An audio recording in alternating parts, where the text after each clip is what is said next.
Comment créer son plan d'entraînement en souplesse? Bienvenue à toutes et tous les passionnés de pole dance, de yoga et de danse. Savez-vous que 8 poleuses, yogis ou danseuses sur 10 n'atteignent jamais leur plein potentiel? Imaginez que c'est comme préparer un terrain pour une récolte abondante, puis abandonner avant que les graines germent. Donc, restez avec moi pour découvrir dans cette formation vidéo pourquoi et comment changer cette réalité. Le problème, c'est des objectifs flous et une planification d'entraînement inefficace.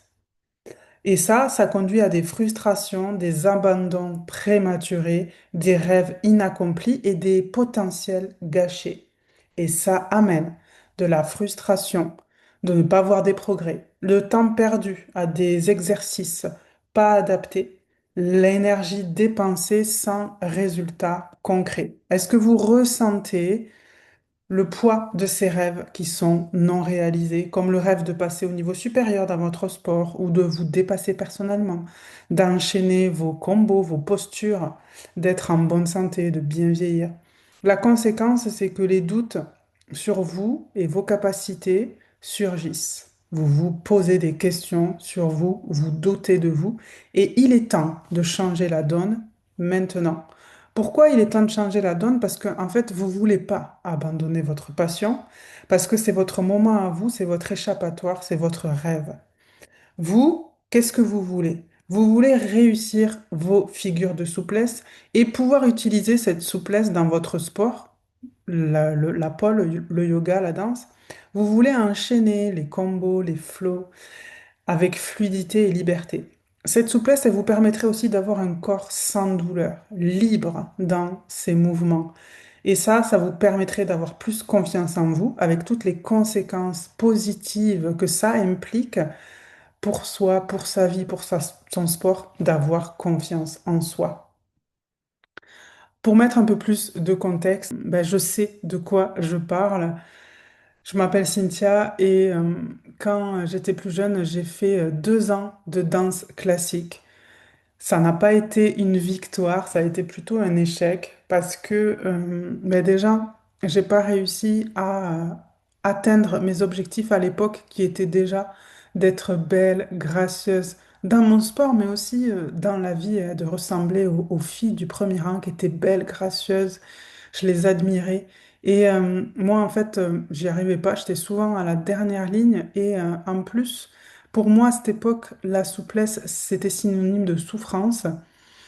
Et pour couronner le tout, je me suis blessée à l'arrière de la jambe en essayant de faire un grand écart latéral. J'avais suivi les conseils de ma prof de danse à l'époque qui m'avait dit que c'était pas grave si j'avais des douleurs, qu'il fallait que je continuais, que ça allait passer. Et non, ça s'est pas passé comme ça. Je me suis blessée à l'arrière de ma jambe. Du coup, j'ai arrêté ce sport. 20 ans après, je suis tombée en scrollant sur Instagram sur des photos, des vidéos, des postures de yoga et je suis tombée amoureuse une deuxième fois de ces figures magnifiques. Et là, en fait, mon rêve m'a rattrapée. Et cette fois-ci, à 35 ans, je me suis dit que j'abandonnerais pas et que surtout, je voulais réussir ces figures. Alors, comment, donc là je vous ai montré, je vous montre des photos. Bien sûr, il y a d'autres postures aussi, mais là je ne vais pas tout mettre ici. Donc vous avez ma progression sur le pont qui s'est fait à peu près en 5 mois et ma progression sur le grand écart latéral qui s'est fait à peu près en 3 mois, sachant que pour que vous compreniez bien, je suis passée par le chemin de la souplesse 2 fois. Puisque j'ai commencé la première fois à 35 ans et ensuite j'ai repris après mon accouchement en 2024. Du coup, parallèlement à ça, j'ai perdu ma souplesse et donc j'ai dû tout refaire après avril 2024. Donc voilà, je connais le chemin 2 fois et par cœur. Comment j'ai pu arriver à progresser? En fait, j'ai réussi parce que j'ai une longueur d'avance sur certaines personnes. C'est que j'ai fait 2 ans d'études en tant que, enfin, pour devenir coach sportif diplômé d'État. Et pendant ces études, c'est là où j'ai appris les différents modes d'entraînement en souplesse, mais aussi en renforcement musculaire, en mobilité, aussi comment fonctionne le corps, comment fonctionne l'anatomie. Ensuite, quelques années plus tard, j'ai fait ma certification de prof de yoga. Ça m'a permis d'avoir des connaissances en plus. Plus mes 15 ans d'expérience, donc ça m'a permis d'affiner encore plus les méthodes et les retours par rapport à plus de 1600 poleuses yogi danseuses que j'ai accompagnées depuis 15 ans. Je me suis fait moi aussi coacher dans ces domaines-là, j'ai acheté des formations et je continue d'apprendre, d'investir sur moi, autant en temps qu'en argent. Et c'est ça, en fait, qui m'a permis d'atteindre mes objectifs. En fait, moi, ça m'a tellement changé la vie. Ben, déjà, au niveau de ma santé, être plus souple, plus forte et plus mobile, ça permet vraiment de bouger librement et de ne plus avoir de douleur dans son corps, de soulager ses douleurs.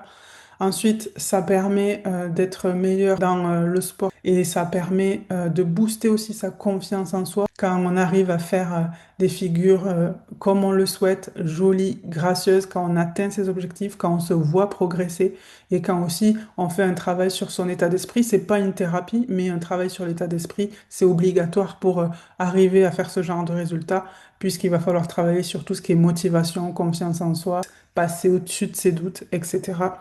Et donc, en fait, ça m'a tellement changé la vie que j'ai construit une méthode pour aussi aider les pôleuses yogi danseuses qui veulent un réel changement dans leur sport pour elles et aussi, du coup, ça impacte toute leur vie. Donc, j'ai construit cette méthode yoga souplesse qui est une méthode en douceur et qui fonctionne même après 30 ans. Alors, maintenant que j'ai mis un peu plus de contexte, c'est quoi un bon plan d'entraînement souplesse? Donc, les meilleurs programmes de souplesse, ils suivent les trois étapes que je vais vous expliquer là juste après. Mais avant ça, voyons pourquoi c'est important d'avoir un plan d'entraînement. Et prenons l'exemple de quand vous partez en vacances. Qu'est-ce que vous faites? Donc, quand vous partez en vacances dans une destination inconnue, qu'est-ce que vous faites? Vous prenez un GPS. Maintenant, on fonctionne avec un GPS. Avant, on utilisait une carte, mais en tout cas, on prend un plan. Ben c'est pareil pour la souplesse. Le GPS pour arriver à ces objectifs, c'est d'avoir un plan. Si vous partez comme ça dans la destination inconnue, sans GPS, sans plan, vous n'allez jamais arriver dans la destination. Ben, par chance, peut-être vous allez y arriver, mais ça va prendre des mois, voire des années. Ben, en souplesse, c'est pareil, il faut vraiment avoir une direction. Donc ce plan, il va vous la donner, cette direction claire à suivre, étape après étape. Mais attention, ce plan, il doit pas être strict. Il doit s'adapter, par exemple, à votre emploi du temps disponible. Parce que vous avez sûrement un travail, une vie de famille, vous avez aussi vos activités à côté, donc vous n'avez pas 1 heure par jour à allouer à la souplesse. Et puis, de toute façon, même, je vous déconseille de vous entraîner tous les jours, 1 heure par jour. C'est contre-productif. Donc, ce plan, il doit aussi s'adapter à vos objectifs. Quelqu'un qui veut un écart latéral ne va pas avoir le même plan que quelqu'un qui veut un pont, par exemple. À votre histoire aussi. C'est quoi l'histoire? Les douleurs anciennes ou présentes que vous avez, les blessures anciennes ou présentes que vous avez, tout ça, ça fait partie de votre histoire, l'âge que vous avez, le sexe féminin ou masculin, tout ça, c'est à en prendre en compte. Donc, maintenant que ça s'est posé, voyons maintenant les trois étapes pour construire le meilleur programme en souplesse. Alors, la première étape, c'est vraiment de loin la plus importante et beaucoup de pôleuses yogi ou danseuses font l'erreur de ne pas assez approfondir cette étape que je vais vous dévoiler juste maintenant. C'est une erreur qu'elles font malgré elles, bien sûr. Donc, première étape, ça va être de fixer son objectif. Et en général, on pense que dire juste je veux un écart latéral ou je veux être plus souple du dos, c'est un objectif. Et ensuite, qu'est-ce qu'on fait? On se lance à la recherche d'exercices, mais le problème, c'est que dire ça, juste je veux un écart latéral, c'est pas un objectif assez précis. Premièrement, un objectif, il doit être limité dans le temps. Pourquoi? Parce que c'est ce qui va transformer un rêve en engagement. Car si c'est trop vague, sans limite de temps, ça n'incite pas de passer à l'action. En fait, on peut remettre éternellement à plus tard comme ça si on ne se fixe pas de limite de temps. Et remettre éternellement à plus tard égale qu'on ne le fera jamais, égale on aura des regrets et c'est bien dommage et bien sûr, il y a d'autres solutions. Deuxièmement, mettre une limite de temps, ça va créer en quelque sorte une tension positive. Il ne s'agit pas de se mettre une grosse pression négative, là où on va forcer pour y arriver, non. En fait, cette limite de temps, c'est un délai réaliste qui crée une douce pression parce que ce timing est assez proche pour stimuler, mais pas trop pour décourager. Ensuite, avoir une limite de temps, ça va nous permettre d'organiser concrètement l'entraînement. Donc, l'objectif de progresser dans son grand écart latéral ou toute autre posture de ce type, ça ne se fait pas en 2 ou 3 semaines, ok? Progresser, savoir faire ce genre de figure, c'est un objectif ambitieux qui est tout à fait réalisable, mais il est quand même ambitieux. Pour progresser dans ces figures, ça va nous prendre quelques mois en fonction de chacun. Plus précisément, ça peut prendre entre 3 et 6 mois. Et cette limite de temps, elle est ni trop courte ni trop longue. C'est le temps qu'il faut pour provoquer des résultats visibles, pour bien progresser. Et en même temps, c'est pas trop long pour perdre sa motivation. Entre parenthèses, une fois que vous avez atteint vos résultats, il faut entretenir votre souplesse. Alors maintenant qu'on a défini un peu plus précisément notre objectif, c'est-à-dire je veux progresser dans mon grand écart entre 3 ou 6 mois, on va rentrer encore plus dans le détail. Et là, si vous ne faites pas ce que je vais vous expliquer, ben vous êtes sûr que vous allez facilement lâcher votre objectif. Donc, il va falloir répondre à des questions beaucoup plus précises pour être sûr de construire un plan de programmation parfait et ensuite choisir donc les meilleurs exercices par rapport à cet objectif détaillé. Et je répète, détaillé. Donc, des questions comme quoi? Donc, qu'est-ce qui me bloque réellement dans ma progression? Est-ce que c'est ma motivation? Est-ce que c'est mes douleurs? Est-ce que c'est mes anciennes blessures? Est-ce que c'est mon appréhension de me faire mal? Quelles parties, ensuite, autre question, quelles parties du corps sont plus raides que les autres? Autre question, quelles parties du corps sont moins fortes que les autres? Parce que c'est important pour vouloir, enfin, pour progresser en souplesse, de faire un juste équilibre entre entraînement en souplesse, oui, mais aussi renforcement musculaire et mobilité. Donc ça, c'est fait en même temps. On fait du renforcement, de la souplesse et de la mobilité pour au final atteindre ses objectifs souplesse. Donc voilà un aperçu des questions qu'il va falloir se poser et donc il va falloir y répondre. Donc, on va prendre un exemple. Imaginons que vous voulez progresser dans votre écart latéral, mais que vous avez des douleurs à l'arrière de votre jambe. Euh, Vous avez donc ces douleurs, elles vous bloquent pour progresser en écart latéral, mais aussi dans votre quotidien. Donc concrètement, il va falloir se dire, en 6 mois, je souhaite soulager ma douleur à l'arrière de la jambe. En 6 mois, je souhaite progresser de 15 degrés sur mon grand écart. En 6 mois, je veux avoir des jolis placements. En 6 mois, je veux avoir un corps plus fort. Et d'ailleurs, la question qui peut vous venir, c'est qu'est-ce qu'il est possible d'avoir comme résultat entre 3 et 6 mois? Et donc, pour répondre à cette question, je vais me baser sur les milliers de pôleuses, yogis et danseuses que j'ai accompagnées en présentiel et en distanciel depuis 15 ans. Et donc pour ça, je vais vous montrer juste maintenant là les résultats de certaines de mes clientes. Donc on a Margot qui est sur la photo de gauche, qui était bloquée depuis 1 an sur son grand écart latéral, qui avait aussi des maux au niveau du dos, qui n'avait pas confiance en elle et qui se trouvait pas très gracieuse sur ses photos. Donc, en 10 semaines, voilà les résultats qu'elle a eus. Elle a eu son écart latéral qui est plus joli, plus gracieux. Elle a une meilleure posture. Elle n'a plus mal au dos. Et ça, au bout d'une semaine, c'est elle qui l'a dit. Et voilà, ça vous donne un aperçu de ce qu'il est possible de faire.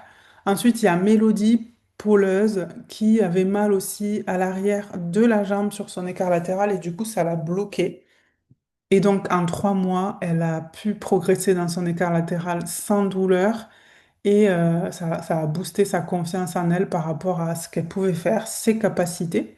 Donc voilà, en 3 mois. Ensuite, on a Coraline Pauleuse. Donc là, vous avez la photo de sa progression en 4 mois. Du coup, elle était bloquée par une douleur au niveau de ses épaules, douleur qui était la conséquence de ces deux accidents de voiture. Et donc, elle était bloquée pour progresser dans sa souplesse au niveau du dos. Et vous voyez en 4 mois la grande transformation. Et ensuite, vous avez Christine, une pratiquante de yoga qui était coincée depuis 5 ans pour son écrasement facial, qui avait des douleurs aux hanches, quand elle essayait de le faire. Et en 3 mois, voilà comment elle a réussi. Elle a réussi aussi à être moins stressée et à avoir plus confiance en elle, être fière d'elle, comme elle le dit. Donc, fixer l'objectif comme on l'a fait avant, ben, c'est ça, fixer un objectif de manière précise. Et une fois qu'on a fixé un objectif sur une figure spécifique, donc là, je vous ai donné l'exemple du grand écart latéral, mais on peut faire la même chose, le même processus sur les autres figures. Attention, il vaut mieux se fixer un seul objectif à la fois au risque d'être déçu de la progression, parce que si on essaye de progresser sur toutes les figures en même temps, on va se disperser. Qui dit se disperser égale effort fait un peu partout, égale pas assez d'efforts faits au même endroit pour avoir une réelle progression. Du coup, ça va vous démotiver parce que vous n'allez pas voir les résultats et vous allez sûrement finir par malheureusement abandonner. Alors, sachez que le travail qui aura été fait pour atteindre l'objectif, il va servir pour les autres objectifs. Le travail qui aura été fait pour progresser dans une figure va servir pour progresser dans les autres figures. Donc vos efforts, ils sont rentabilisés. Bien sûr, toutes les valeurs là que je vous ai montrées avant, elles sont qu'indicatives et elles vont dépendre de votre sérieux à l'entraînement, de votre régularité, de votre hygiène de vie, etc. Donc, si on reprend, on a fixé un objectif plus précisément et on s'est fixé donc une limite de temps. Il faut creuser quand même un peu plus. Donc, d'autres questions à se poser et donc à y répondre. Comment on va s'entraîner pendant les 6 mois? Est-ce qu'on va garder le même programme pendant 6 mois? Est-ce que le programme va changer toutes les semaines? Et ça, c'est la deuxième étape. Donc, la vérité, c'est que le programme, il doit changer tous les mois. Parce que, en fait, ça va permettre au corps d'apprendre et d'intégrer les exercices. Donc ça, ben, c'est pour ça qu'on le garde quand même minimum un mois. Et donc, du coup, voilà, pour intégrer et maîtriser les exercices, apprendre et les intégrer, il faut minimum un mois. Mais le programme et les exercices, ils doivent quand même changer parce que personne n'a envie de répéter toujours les mêmes choses. Donc, si on reprend l'exercice de Coraline, pole danceuse qui voulait progresser dans sa souplesse de dos et que j'ai coachée pendant 6 mois, qui avait donc des douleurs, je remets le contexte, qui avait des douleurs au niveau de l'épaule dues à ces deux accidents de voiture. Comment j'ai organisé son planning d'entraînement? Les 2 premiers mois, on s'est concentré sur le soulagement de ces douleurs. Parce que vouloir progresser en souplesse alors qu'il y a des douleurs, ben, c'est pas la bonne façon de s'entraîner parce que vous allez être bloqué par la douleur. Même si vous essayez de passer au-delà de la douleur et de serrer les dents, ça va pas être agréable. Et l'entraînement va signifier douleur et donc au bout d'un moment, vous allez abandonner. Et puis s'entraîner sur la douleur, ça c'est un mythe. Je vous déconseille de faire ça parce que soit vous allez vous déclencher des douleurs, soit vous allez continuer à alimenter vos douleurs et potentiellement plus grave, vous blesser tôt ou tard. Ensuite, les 2 mois suivants pour Coraline, on s'est concentré sur apprendre et intégrer comment bien faire correctement les exercices adaptés donc à elle. Maîtriser son corps pour pas se faire mal, par exemple, etc. Et enfin, les 2 derniers mois, on s'est concentré, donc son plan d'entraînement était concentré sur encore plus de gains d'amplitude de la souplesse. Donc, la programmation de l'entraînement de Coraline sur les 6 mois, il a été divisé en 3 cycles d'entraînement. Donc, on est parti d'un objectif plutôt vague dans cette formation, et puis c'est ce que je fais aussi pour mes coachés. Objectif, on part de l'objectif plutôt vague, un objectif beaucoup plus précis avec une limite de temps et un entraînement sur 6 mois, dans l'exemple de Coraline, divisé en cycles de 2 mois. Et sur ces différents cycles de 2 mois, il y avait des objectifs précis. Et c'est que là qui arrive la troisième étape, c'est quel exercice faire. Donc c'est que là où on se pose la question par rapport aux objectifs, quel exercice faire? Est-ce qu'il faut faire des étirements actifs, passifs, les deux, du renforcement musculaire, de la mobilité? Combien de temps vont durer les séances? Et en fait, la réponse à ces questions, c'est que ça va dépendre de ce que votre corps a besoin, mais aussi de votre goût personnel et de vos contraintes de temps. Donc là, je vais vous donner dès maintenant un exemple de planning d'entraînement, mais attention, je répète que ce que je vous montre, ce n'est pas strict et qu'il faut adapter en fonction de soi. Donc là, je suis partie sur une hypothèse que vous vous entraînez 5 jours par semaine et que vous gardez l'objectif grand écart latéral. Donc votre entraînement, il pourrait être comme ça. Lundi, 20 minutes renforcement des jambes. Comme je l'ai expliqué, il faut faire du renforcement. Mardi, 20 minutes de souplesse des jambes. Vous voyez, il n'y a pas besoin de passer 1 heure. Mercredi, repos. Et oui, le repos fait partie de l'entraînement. C'est pendant que vous vous reposez que votre corps construit des nouvelles fibres musculaires souples, fortes. Donc, c'est super important. Jeudi, 20 minutes renforcement du corps. Vendredi, 20 minutes souplesse et mobilité des jambes et des hanches. Samedi, de nouveau repos. Et dimanche, 1 heure séance grand écart. Donc ça, c'est un exemple d'entraînement que vous pouvez faire, mais comme on l'a vu, il doit changer tous les mois. Il doit être adapté à votre corps, etc., etc. Je ne vais pas refaire toute la formation maintenant, vous avez bien compris. Donc, pour savoir quel exercice faire, en fait, ça va dépendre de vos points forts et de vos points à améliorer. Pour avoir des idées d'exercices, ben, n'hésitez pas à vous abonner à mon compte Instagram, là où je donne des idées, des exemples d'exercices, les erreurs qu'il faut pas faire, etc. Donc, abonnez-vous juste après cette formation à mon compte Instagram Cynthia Yoga. Vous pouvez aussi vous abonner à cette chaîne YouTube. Donc, une fois les types d'exercices choisis qu'on va mettre dans le programme, va falloir aussi déterminer ben, le nombre de fois où on va faire les exercices, le temps, les jours de repos, l'intensité. Pourquoi l'intensité? Parce que, par exemple, quand on commence dans un plan d'entraînement, par exemple, si vous êtes au mois 1 du plan d'entraînement, vous ne pouvez pas mettre la même intensité dans toutes les parties de votre corps que si vous êtes au mois 5 de votre plan d'entraînement. Vous voyez? Donc, le facteur intensité, il est à prendre en compte aussi. Donc, l'entraînement, en fait, il faut qu'il soit progressif. À cet entraînement, il faut aussi prendre en compte donc les activités que vous avez à côté, la pole dance, le yoga et la danse. Et c'est le cas de mes clients, ils ont tous une activité à côté. Donc voilà pour la réponse à comment construire un plan d'entraînement en souplesse. Donc maintenant, j'ai une invitation pour vous. Si vous voulez profiter de ma méthode éprouvée, yoga souplesse qui a marché sur moi et sur mes clients, et ainsi profiter de mon œil d'experte et améliorer votre souplesse, votre grâce, votre élégance dans vos mouvements, renforcer votre confiance en vous, prendre soin de vous et de votre santé, bien vieillir. Envoyez-moi un message privé sur Instagram, Cynthia Yoga. Envoyez-moi un message dès maintenant sur mon compte Instagram Cynthia Yoga. Qu'est-ce qui se passera? On échangera ensemble pour voir si je peux vous aider.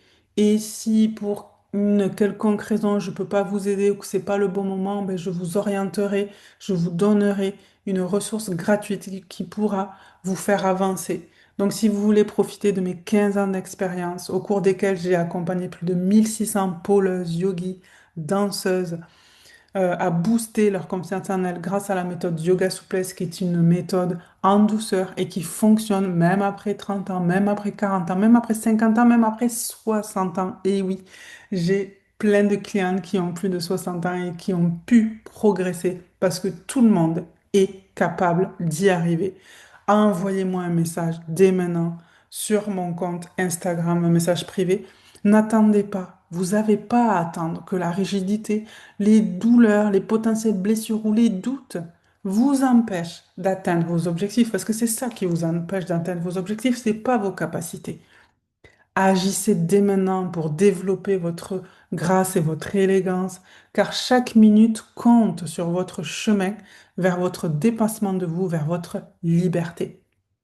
Est-ce que vous êtes prêt, prête à transformer cette pratique, votre pratique sportive et à devenir la poleuse, le pratiquant de yoga, la danseuse que vous avez rêvé toujours d'être? Envoyez-moi un message dès maintenant sur mon compte Instagram Cynthia Yoga et vous pourrez démarrer votre voyage vers une grâce, une élégance et une confiance en vous inégalée. C'est tout pour aujourd'hui. À bientôt. C'était Cynthia Yoga.